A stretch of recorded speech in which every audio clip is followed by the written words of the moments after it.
Welcome to the Cannabis Equipment News Podcast. Hi, I'm David Manti, and welcome to the Cannabis Equipment News Podcast. With me today is Paulo Sobral. He's a consultant at Drink Cannabis LLC. Thank you very much for joining me today. Great to be here, David. Thanks for having me. All right, before we get started, please make sure to like, share, and subscribe to the podcast. You can also do us a favor by leaving us a positive review on whatever platform you use. Finally, to reach the podcast, you can reach me at david@cannabisequipmentnews.com. All right, so I always like to get started by asking a little bit about how you got into the cannabis industry. You know, what was it that brought you here today? Yeah, so that would go back to around 2014. I saw a documentary called The Culture High. And on that documentary, it was the first time that cannabis was really positioned to me as a wellness supplement. So you had this father on there, and his name was Jason David. So he went to Harborside dispensary up in Oakland, bought some CBD oil, and he treated his son with epilepsy with CBD oil. Come to find out that the son gets weaned off of all but 3 of the prescription pills he was taking in his life. And that just kind of opened up my eyes about cannabis and its potential. And you always heard about, the medical use of cannabis, but I always thought that was kind of an excuse to get high, But it put me down this rabbit hole of research of prohibition. And you just come to find out that there's a lot of potential in this industry. Because I figured there'd be more and more people that educate themselves about the benefits of cannabis. And then more and more people would erase stigmas as they told other people. So at the time I was working at Pepsi, and I was also looking to transition out of corporate environment and also sell something I could be passionate about. So I tried it myself. First time was an edible. Actually, I got some flour at a dispensary in Bakersfield where I was working for Pepsi at the time. Researched how to make a firecracker. Do you know what a firecracker is? No, I don't. So you decarboxylate the flour in an oven at 230 degrees. And then you get something that's fatty, like peanut butter is what I used. Crumble the decarboxylated flour on top of the peanut butter. You just make like a little sandwich of it, wrap it in foil and put it back in the oven. And that's a pretty basic edible that you can make with just a couple ingredients there. Had no idea how to dose it, but I just kept telling myself that night that you're not going to die. Nobody overdoses on cannabis because I already did my research.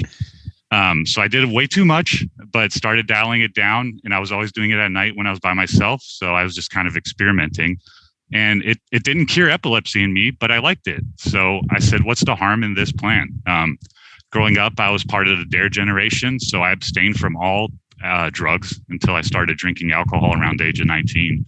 And I also played basketball. So that's why I figured I would start with ingestible products. Because I didn't want to put anything in my lungs that would hinder my cardiovascular performance.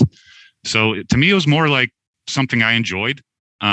So while it wasn't, life-changing for me as a substance, I just said that humans have a right to put things in their body that they want to put in their body. And somebody like me does a lot of diligence before I decide to put things in my body. So I just knew it was a matter of time before more and more people would enter this industry. It'd become mainstream. And the fact that in 2014, it was still a risk, and I was working for Pepsi, one of the 50 biggest companies in the world, I saw it getting more and more legitimate. So I decided to just go all in, started doing some research on some companies, found a venture-backed company in San Francisco called Bloom Farms. And they were operating out of an apartment in San Francisco back then. And they were a vape company. So I had never vaped until I went there and started interviewing with them. But really what I was joining was the team, that they had a really professional brand. They gave back meals to the needy with the profits they were making in the medical 215 market in California. And they were also, like me, optimistic that Prop 64 would pass later that year, which it did 6 months later. But what I didn't anticipate is how slow that rollout would be in terms of the regulations here in California.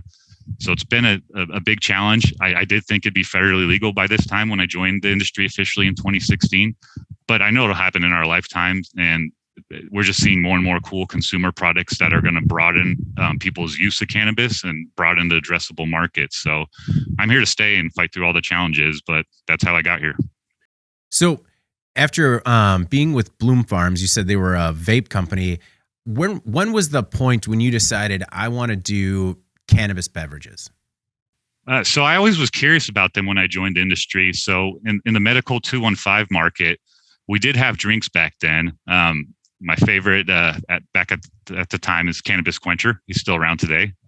CQ, Kenny Morrison, my friend who I just saw yesterday. They were the first one I bought.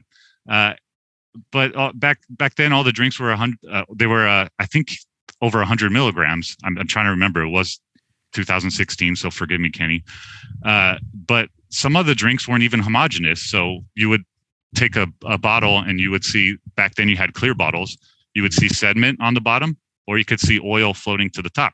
So if you get a 100 milligram drink, it's like you're playing roulette. You don't know if it's 5 milligrams because you got the top of the batch, or you're going to have 400 milligrams. So I enjoyed them because they were tasty, and I was pretty comfortable with cannabis. So me and my friends, we would take it and go out and see what happens an hour later. Either we feel nothing, or we're just staring at a wall, ordering a bunch of tapas at a restaurant.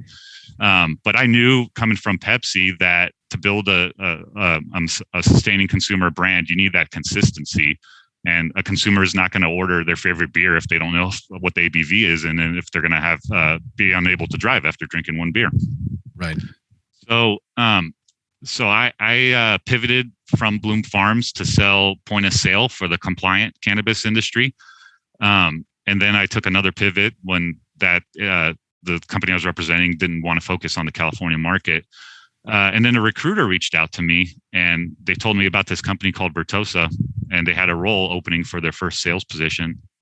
In Vertosa, we were strictly a post-extract processor. So we got other people's extracts, primarily oils, and then we emulsified them to be put into beverages. And now I'm not there officially anymore, but they're in about 80% of the beverages in the California market in the cannabis industry. But that was the missing key, is we needed the homogenous beverages for even this category to even start and sell outside of the people who just want novel cannabis use.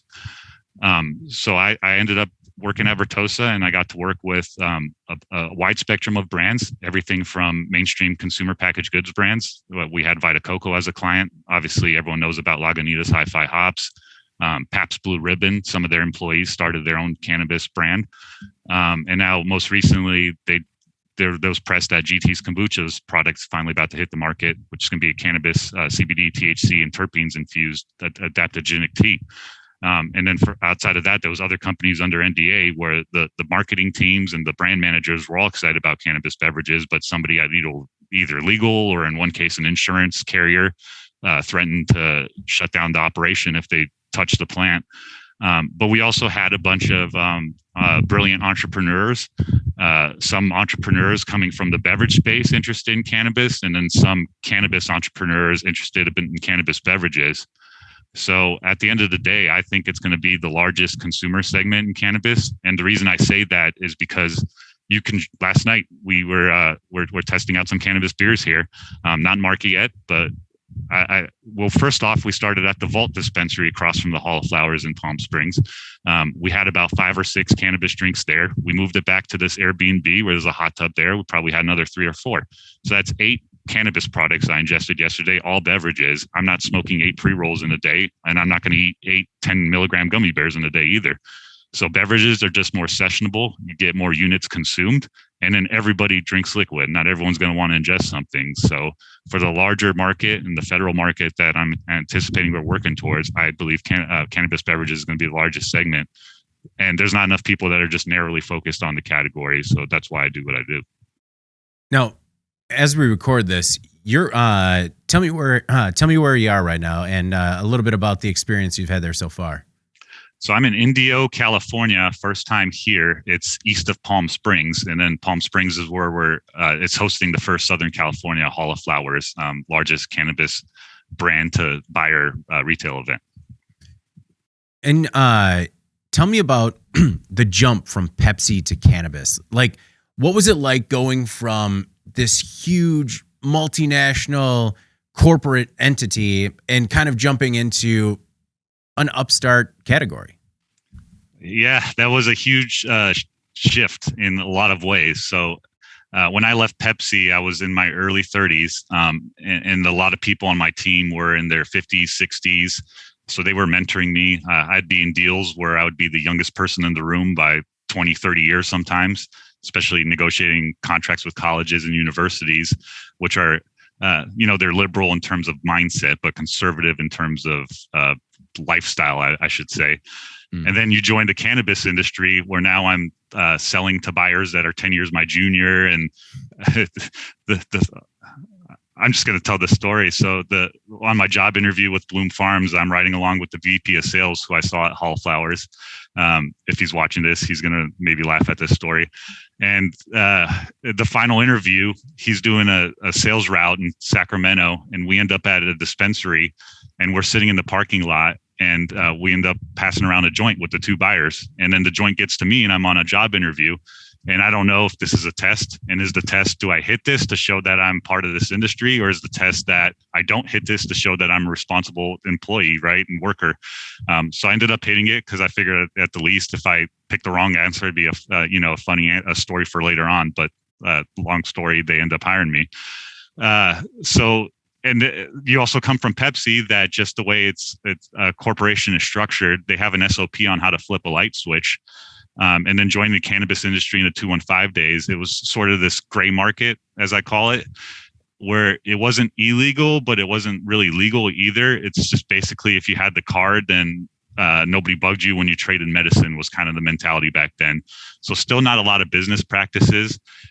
When I started working for that vape company, Bloom Farms, we didn't even have an inventory system at the time in terms of the exchange from the warehouse to sales.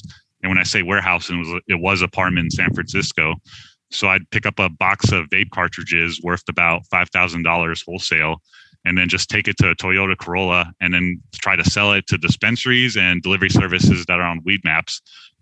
Did some deals in Starbucks parking lots, McDonald's parking lots.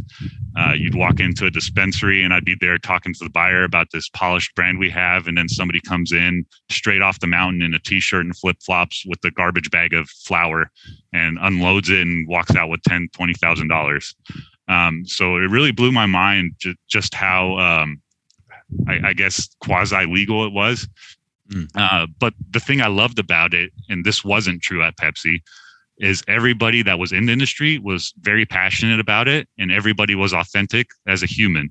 I would be talking to a dispensary owner worth millions of dollars, and he's smoking a joint as he talks to me. And he's just more interested in why I'm in this industry, what I'm passionate about as a human. And but it's kind of it kind of rewired me a bit, because at Pepsi it was always hustle, go, go, go, go, go.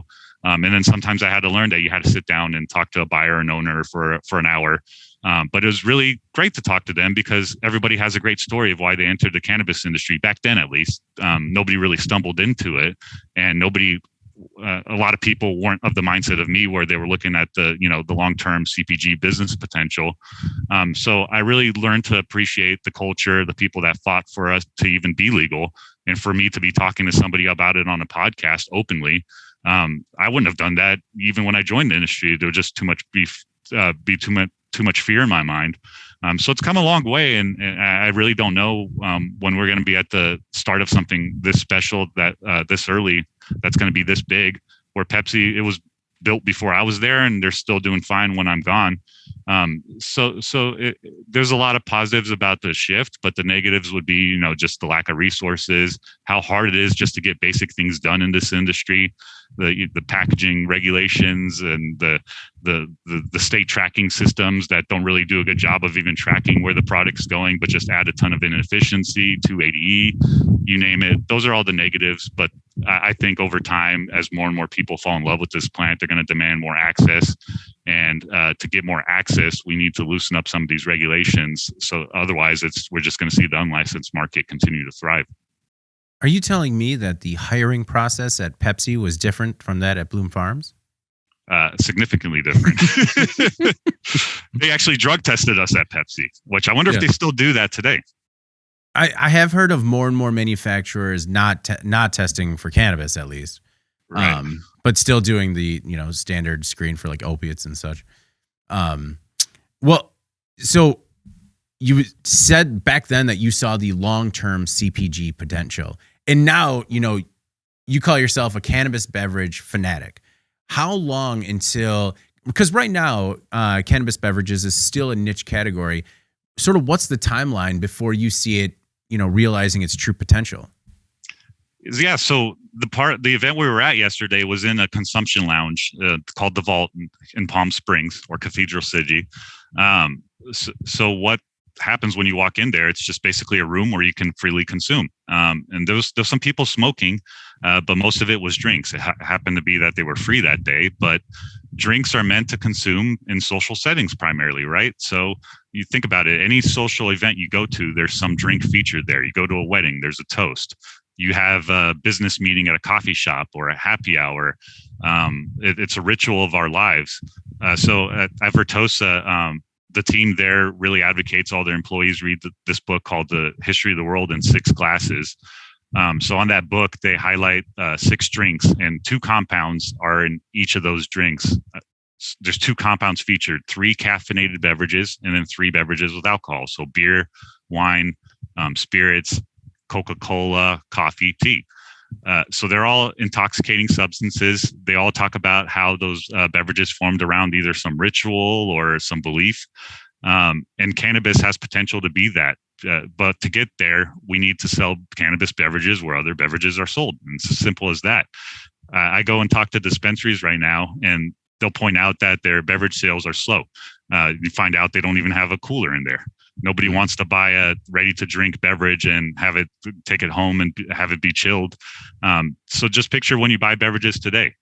You might be in a gas station and you're not there to get a beverage, but you're thirsty. Or you're going to return your dry cleaning and they have a vending machine outside. You're at a bar. You walk up and order a beverage because you don't want to walk around the bar with empty hands. You're at a party. Somebody hands you a beverage. You're going to have a barbecue. You're going to go to the grocery store and stock up on 30 or 40 drinks. Any of that doesn't involve a trip to the dispensary. So it's very unlikely that somebody goes and gets something that they consume throughout their day, wants to find parking, wait in line, show somebody ID. Maybe they don't want to see a bunch of bongs and paraphernalia while they're doing that as well. So for it to thrive in the dispensary channel, they need to have a variety of drinks to cater to different tastes and different consumers, different parts of the day. And it needs to be readily available at point of purchase. I don't think that'll happen anytime soon in dispensaries, but the alternate channel that we have coming online in California are the ones I just described, like the consumption lounges. They're going to build out bars where they can make premium cocktails and actually open the drink and mix it with other non-cannabis beverage spaces. So it'll look exactly like an alcohol bar, but cannabis bar with live entertainment there, and then also potentially some food that can be brought in from the outside. And so in West Hollywood, I believe they're going to actually allow food to be featured with the cannabis as well. And then also delivery services. So COVID's changing consumers' behavior where they're getting groceries delivered at home. And I think more and more people are going to get their cannabis delivered at home. So if they're getting their cannabis delivered at home, if the delivery service is able to carry cases of drinks, which is a challenge in the current regulations in California specifically, then we might see more and more consumers subscribing and buying a case or 2 at a time once they fall in love with the drinks. But it's an uphill battle just to get them to try it. So I'm really bullish on the consumption lounge model that's coming online, because that'll spread a lot of word of mouth. We'll be able to feature entertainment and bring them in for things other than cannabis. And even some of those lounges are being bold enough to not allow smoking indoors as well, so that people can really feel like it's a beverage experience. But I view the category as beverage with a heavily regulated compound in it. That it's a great compound. It's the best drug that's been put into liquid in my mind. But to get to where it's going to ultimately reach critical mass, it needs to be regulated like alcohol. Tell me about, you mentioned packaging regulations, right? What are some of the areas that are lacking when it comes to packaging? And I've heard a lot about labeling problems as well. What are you seeing in the industry, and what are some of the changes that need to be made in order to have a little bit more consistency? Yeah, so this is actually I just got this bottle somebody brought it to me yesterday, but this is GT's product. So you have the medicine pill topper here. So this is just 3 milligrams of THC, 7 milligrams of CBD in an adaptogenic tea. A 3-year-old can drink this and they might not even feel anything, or they might just say they feel funny or sleepy. And I'm not advocating for a 3-year-old to drink it, right? But my point is, a beer is a lot easier for them to open and drink, and a bottle of tequila is even easier because they put those corks on top, and that will kill them.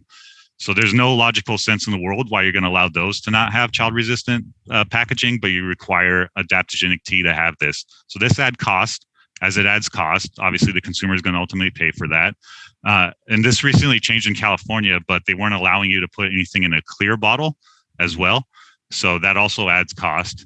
For certain products like rosé wine, maybe you want to feature the appearance of your liquid, and that's part of your brand.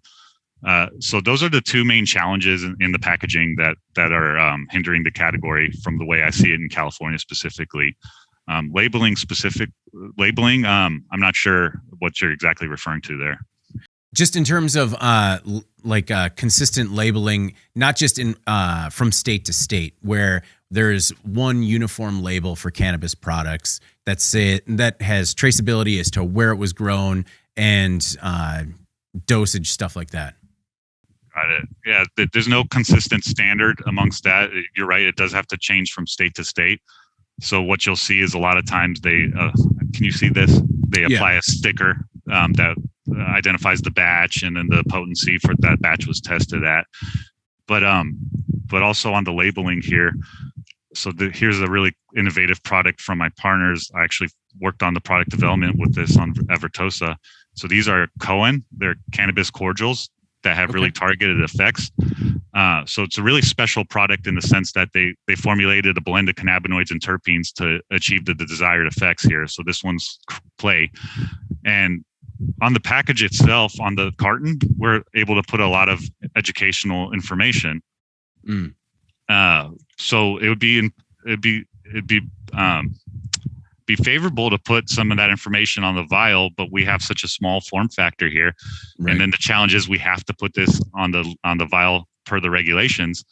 But the problem is as they enter other markets, it's going to be something different. So there's no consistency there. And obviously that's a bit challenging for the brand equity and the consistency across the brand on the vial itself. Is one of the biggest challenges education, or allowing the consumer to know what to expect in terms of a beverage experience? Not from my experience. So I do a very casual pitch if it's somebody who's not interested in cannabis or unfamiliar with cannabis. I basically I give them the story that led me to be comfortable with experimenting on cannabis. Hey, you're not going to die. You're going to feel it within 10 minutes. So that's a huge benefit of this beverage form factor is the emulsification technology. We break it into billions of tiny little droplets. I'm sure you hear the term nanometers. So they're either nano or micro size. And the hypothesis there is the droplets are so small when they get encapsulated that it penetrates the blood-brain barrier in your mouth and the permeable skin under your tongue and in your gum lining. So that's why you feel it within 10 minutes. So if I tell them it's low dose, you're going to feel it within 10 minutes. You just sit there basically with the stopwatch, and 15 minutes from now, you ask them how they feel. I'm like, hey, I feel pretty good. I'm like, okay, the off-ramp's about 3 or 4 hours. And now they tried it and they think it's tasty, they feel good, then they're already sold. They don't need to be educated on what it's doing or how it's doing what it's doing. Nobody that got educated on caffeine, they just started drinking it as kids, right? So it's mainly just erasing the stigmas and making them feel comfortable about it. But what I never like to do is be in people's face and telling them why it's better than alcohol. And I think it is, but you don't have to agree with me. I just tell them why I like it and then kind of easing their anxiety. And then after that, the product kind of sells itself. Why do you like it better than alcohol? Well, simple. I first of all, I love the flavor of alcohol. I love tequila. I love beer. But as I get older, I can only handle 1 or 2 beers before I start to feel bloated and need to take a nap. And I never exceed 2 or 3 drinks anymore because then the hangover isn't worth it. So you get an hour or 2 of fun, you wake up with acid reflux and hungover the next day. I have too much to do. So really, that's the simplest answer. But outside of that, we're just scratching the surface with the functional benefits of cannabis, working on this product line, and then having products like Purwana here. So Purwana is a live resin powder. So this live resin powder, it's marketed towards a strain-aware consumer. But I'm strain-aware, but I like strains because of the way they make me feel. So there's certain strains I like to take before I work out. So we have XJ13 is this strain right here, and this is 5 milligrams. So I pop this into cold green tea before I work out, and now my favorite energy drink because I have a little bit of caffeine, but really what I'm building is that mind-body connection. So as I'm doing stretches and different exercises, I can feel the individual joints and muscles in my body. And obviously alcohol is never a performance enhancer unless you're talking about socially. So really it's, if you're taking it to chill or relax or in the place of alcohol, you're just going to wake up with no hangover and have less calories. But on top of that, we have hundreds of cannabinoids and terpenes that can really unlock functional benefits of cannabis. So it's not only better than alcohol, but it's also better in a lot of functional products out there. You've had a lot of experience now with various beverage manufacturers, and you said Purewana, which does the powder. Do you have a preference when it comes to the emulsification process or technology? Is some companies doing it better than the others? So the analogy I like to use with emulsion technology or any active ingredient delivery system is think of it as a car, right? So let's say THC is the compound we're putting in a drink. The THC is the passenger. So how do we get that compound in the drink? So picture you walking into a car lot, and then the car salesman says they have the best car, and they just tell you that up front. How do they know that without asking you questions? You can be a guy that goes backpacking and you need a 4-wheel drive off-road vehicle. You could be a mom with 6 kids and you need a minivan. You can be a young 22-year-old billionaire son and you want to show off how wealthy you are, so you need a Ferrari. So those are all correct answers for 3 different people. So the best delivery system for your beverage is dependent on what you're trying to achieve. So at Vertosa, I won a lot of business because I would ask clients, what's in your base? What's your manufacturing process look like? Mainly the sterilization method. You want to know the time and temperature extremes. What type of vessel it's going into is really important. We haven't even touched on the consumer experience with any of that. So what type of effect are you trying to achieve? Like, do you want to create play or calm? How do you want it to feel in the consumer's mouth? How quick do you want the onset to be? What do you want it to taste like? If you emulsify terpenes and add them into it, then that's going to obviously alter both the flavor and efficacy. So it's a lot of questions, but once you know what they're trying to achieve, it's still a challenge. And then even when you put it into a benchtop production, you don't know what the stability is going to be with over time. Because there could be some compound in the base that you've never tested with the emulsion technology itself. So really, to find out what happens, it's a lot of monitoring. So it's either you store it at ambient temperature and just watch it physically and see if there's any separation occurring. But you should also do some third-party lab testing to see if there's any potency loss over time. So really, it's the company and their commitment to protecting their clients' equity is what you should be looking for from a company that's going to do any work on your beverage itself, whether it is emulsion technology or even your packaging supplier. They need to at least be aware of potential challenges when it comes to potency loss, because the consumer, the most damaging thing for your brand is you are promoting something in terms of the effect, and the consumer doesn't achieve that effect, and they're just not going to buy it again. When you're working with potential customers or clients that are manufacturing a product, how often do they have answers to all those questions? I mean, are they more on a fact-finding mission when they approach you, or are they more focused on exactly what they're looking for in a product? So people have worked with me that were already in market, and they were just trying to solve one problem. And then people have come up to me with just a pitch deck. And then some people have come up with me and saying, hey, I'm interested in this category. Can you tell me more? And what are some white space you see out there? So all of the above, honestly.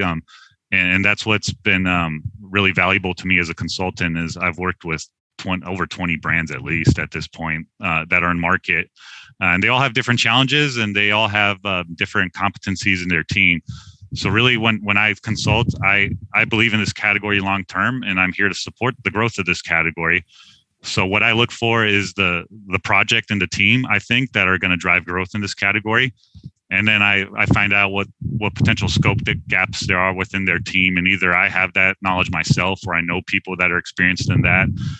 Because it was really a privilege working at Vertosa that we did take such a dedicated approach to ensuring our clients' brand equity was protected, that I got to work with a lot of top supply chain solutions that were focused on the category as well, from packaging people, manufacturing experts, flavor formulators, you name it. So all those people are in my network, and I know how to connect good people with people that are doing innovative things in the category. But I'm here to support, and it's really the people and the projects I look for, and then I put in my knowledge and expertise based around where I can add the most value. When it comes to adding value, how is it that you help companies looking to market cannabis? You talk about how the product is displayed at the dispensary. What are some of the other things you do to help them out? The main value I bring to them is everyone looks at what's true today in cannabis, and I've been in this industry almost 6 years now, and it's rapidly evolved in the 6 years I've been into it.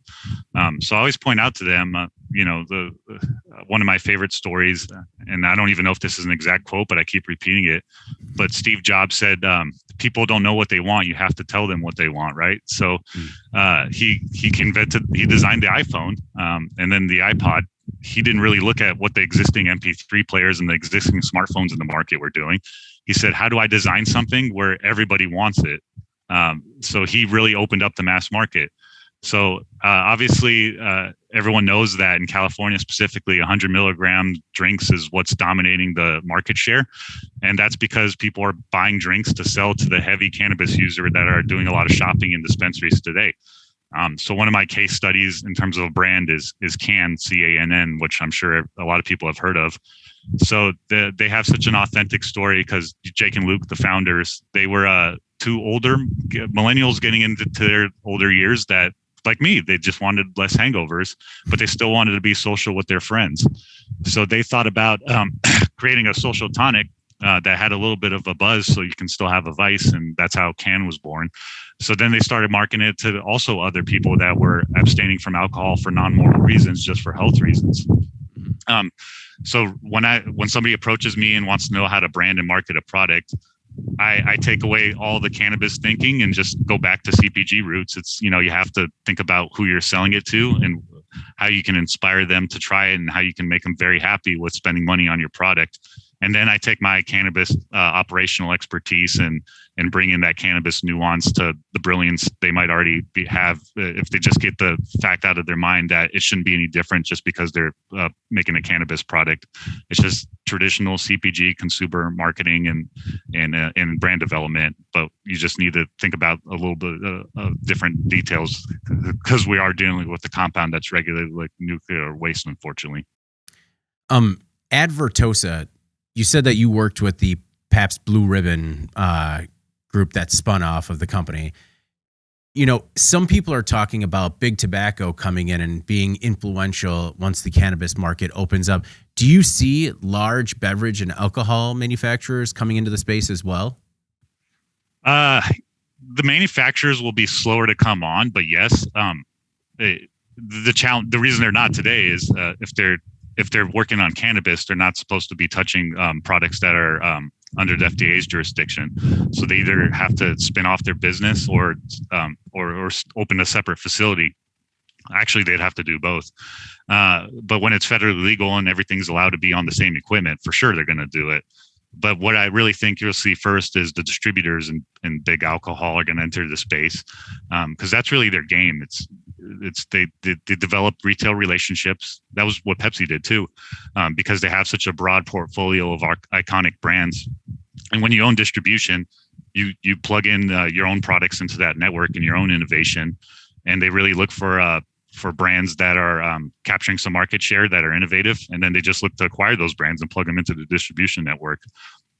So I believe the distributors will enter the space first. Obviously, we're going to need some regulations to change for a lot of them to do that. And then the manufacturers will follow after that. But we need a lot of regulatory changes before any of that starts to really happen. You said when you got into the industry a few years ago, you would have expected it to be federally legal by now. What are your expectations going forward? I mean, do you foresee it happening anytime soon, or do you think it's still going to take a bit? I'm not really predicting what politicians are doing anymore. So it's probably a good call. Yeah. So my form of activism is just there's a lot of people I can put a product like this in front of that wouldn't be thinking about cannabis, and they'll try this and they'll like it. Mm-hmm. And they try it, they like it, they tell somebody else, that person tells somebody else. So my form of activism is just easing these stigmas and making cool consumer products that are approachable by a wide spectrum of people. That seems to be a healthier approach for my mental well-being than worrying about what politicians are going to do. You've worked as an employee at a company before. Now you're a consultant at the head of your own firm, and you get to work with multiple companies at the same time. What do you prefer? Do you prefer the consultant role where, you have your hand in a lot of different products, or do you prefer to sort of be a part of one company? I look at it more as I have my mission, and that's to get a lot of people drinking cannabis beverages. So what's the most effective way to get there? The huge reason I left Vertosa is that I didn't get paid until something went into a bottle or can. So I would sit there and I would get clients that would commit to our services and we'd work on the product, but it takes years for some of these brands to come to market. And so there's other solutions that need to be, there's other problems that need solutions in the market for cannabis beverages to ultimately thrive. So by consulting, I've advised on some manufacturing solutions that will be coming online in California and in other states, Massachusetts as well next year. And I'm also working with some brands that are looking at some creative ways to go to market outside of what we've tried in the past year or two with cannabis beverages. So it just lets me be agile, but ultimately, if there's a team in place that can get me to my mission, then I have no problems joining a team. And right now, I think a lot of brands and are having the same challenges. So by being an individual, I'm able to help a lot of different people that have mutual goals to solve these challenges in the category and supply chain specifically. So at Vertosa, you didn't get your commission until the product was on the shelf? Until it was manufactured. So we were an ingredient supplier. So they would, the product had to be fresh. So until they triggered a PO because they were ready to go into production, I would not get commission. Correct. Oh man, that's a waiting game that could be difficult to live with, I guess. It was a challenge at times, but it's like I said, somebody has to focus on this category, and I'm really grateful for it. I definitely don't want to sound bitter because I learned a lot. I learned a lot through my clients' pain, and also I made a lot of great connections, and a lot of those people are still persisting. And that's actually who I'm staying with is a client that's been trying to get their product to market for over a year and a half right now, and they ended up making me a partner. So it was a great experience for me overall. But it just told me that we just need a lot of help in this category, and we just need more smart people supporting this category. So by being independent, I could just focus my energy and time exactly where I think the category needs it at any given moment. You talked about manufacturing solutions and consulting on the equipment side. Since we're Cannabis Equipment News, if a manufacturer is looking to get into the beverage market, what are some of the key pieces of equipment that are necessary before they even get started?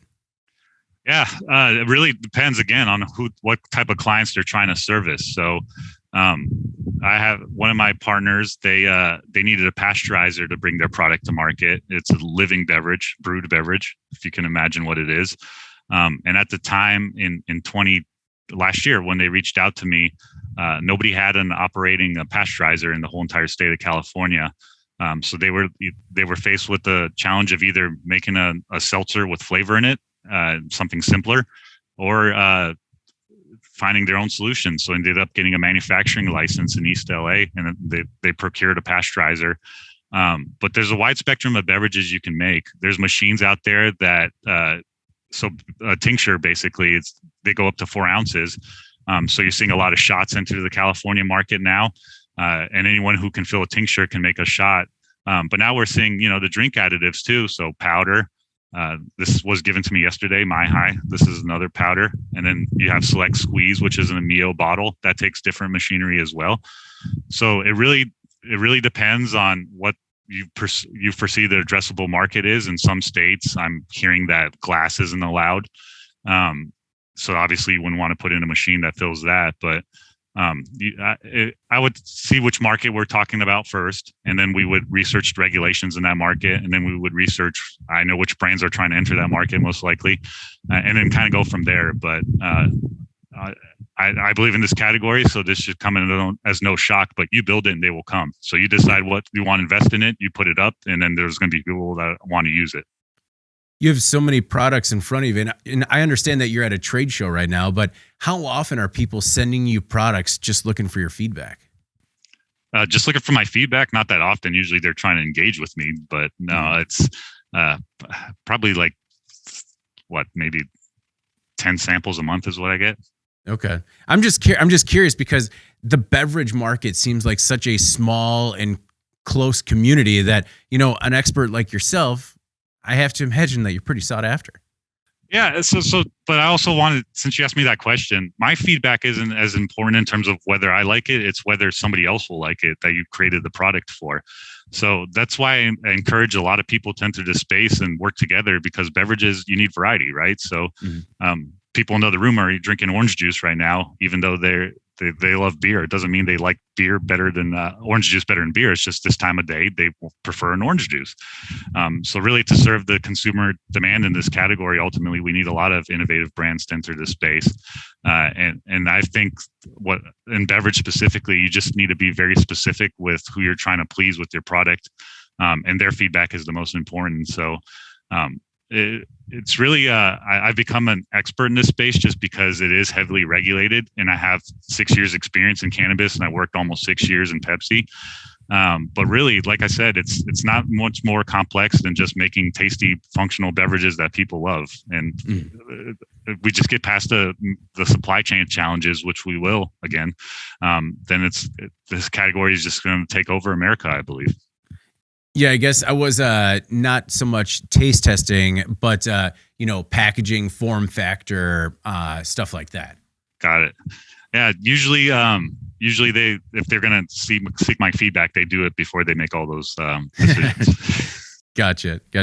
Well, before we get out of here, is there anything that's we might have left out, or anything in particular that you want to make sure the Cannabis Equipment News listeners know about Drink Cannabis? Not about Drink Cannabis, but just specifically on this category. Again, there's a lot of people that are committed to this category, and I'm collaborating with all these people behind the scenes. So anybody who can support people in the manufacturing and distribution of cannabis beverages, that's where we need the most help with. And also, if you have some innovative formulation or ingredient that you want to tell me about, then happy to take those resources in and see if either we can create a brand or product around something of your tech that can utilize your technology, or perhaps there's something already in the pipeline that's looking for your solutions. You've mentioned a couple of specific products while we were talking. Are there any others that you've seen recently that you're particularly excited about? So think about the beverages we all love that don't have cannabis in it. We are starting to see more and more beverages that can stand on their own, even if they have no cannabis in it. So I always like to point out to the dispensaries that say beverages don't sell, that your same consumer is walking next door and spending $6 on a kombucha or a latte. So now people are really thinking about crafting tasty beverages that can stand on their own. So, and more complex beverages. So we're going to see kombuchas, we're going to see tasty beers that can stand on their own. But more importantly, is I think the functional beverages that are going to come online that are really embracing the efficacy of terpenes. Mm-hmm. So terpenes obviously have powerful flavor, which could be a polarizing flavor for a lot of people, but so is black coffee the first time you have it, red wine, stout beer.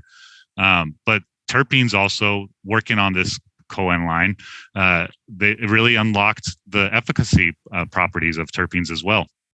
So we're going to have products coming online that are in smaller form factors, that are going to be in liquid, smaller form factors like this, that are going to be alternatives to sleep aids, pain medications, Viagra, you name it. But more and more people are going to really see the functional benefits of cannabis through these products. And I think it's going to trigger a lot of research that's going to unlock the potential of this plant, even more so than it already has. And by doing that, I mean erasing stigmas to get more and more people to believe in it like you and I already do. Well, one of the things that I find most exciting about beverages in particular is how you mentioned how it's sessionable. That it's, when you go, like you said, when you go out to a bar and you've had X amount of beers and you're like, okay, it's been 4 hours, I've had 4 beers, this is what to expect. And that's one of the things I like about the cannabis beverage is that it hits you, like you get it a little bit quicker, but it also kind of comes off a little bit faster as well. Yeah. We actually did blood tests when I was at Vertosa. We ingested CBD, and then we all had our veins tapped, and they took it at different time intervals. So you first see it start to come in about 5 to 10 minutes, and then you get a peak around 40 minutes in, and then the off ramp is about 2 to 3 hours or so. It's all dependent on how much cannabis you ingested, how much food is in your stomach, a lot of things, but just like any other active ingredient. But yeah, to your point, like a gummy, I love edibles. I do, but I only have them maybe 2 or 3 times a month. Not only does it take an hour to kick in, but 6 to 7 hours is a long time commitment to be high. And I never have that luxury in my schedule anymore. I have my consulting business and I have a newborn baby at home as well. So like going camping, sure, I'm edibles all day. But outside of that, I really can't do it anymore. But yeah, it's a huge value proposition to the consumer that it's more of a controllable experience than edibles. Well, congratulations on the newborn. I'm right there with you. How's the exhaustion? Yeah, collaborating with CEOs that are also newborns, parents, I asked them for advice, and one of them told me something brilliant. Said, you just got to schedule time with your kid, and you treat that as your meditation time. You don't think about anything but taking care of that kid. And he was right. Like you're right. It's exhausting. I don't have a free minute to myself ever anymore, but all positive stuff, working on game-changing cannabis beverages and a little human that's going to hopefully do good things in the world. Hey, that's all we can ask for as parents, right? Exactly. Just do better. Do better, be better than me. That's all I'm asking you to do. Excellent. Well, Paulo, thank you so much for joining me today, man. I really do appreciate your time. Likewise.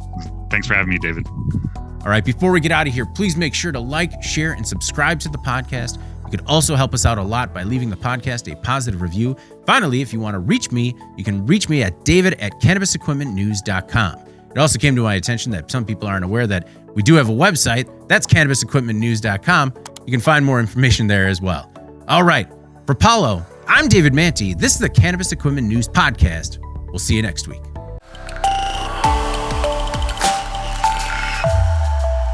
Thank you for listening to the Cannabis Equipment News Podcast.